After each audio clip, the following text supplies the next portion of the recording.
मी ठरवलं होतं की या रस्त्यांवरती बोलायचं नाही, या ट्रिपला अजिबात आपण खड्ड्यांवरती बोलायचं नाही. पण नाही राहुल, काय करणार, मनस्ताप होता. आज मैदा एवढा मनस्ताप भोगतला माझ्या बरोबर. आज हजारो गाड्या आहेत ना या लाईन वरती, त्यांचा पण तो मनस्ताप तेवढेच थकले असतील ना ते मेंटली.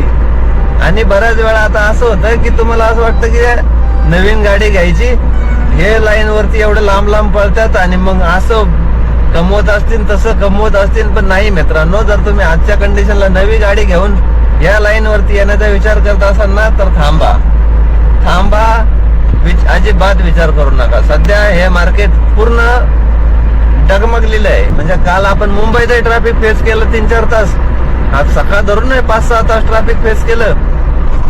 5-6 तास ट्रॅफिक मध्ये गाडी उभी राहिल्यानंतर 500-1000 रुपयाचं डिझेल तर जळत असेल इंजिन चालू राहिल्यावरती.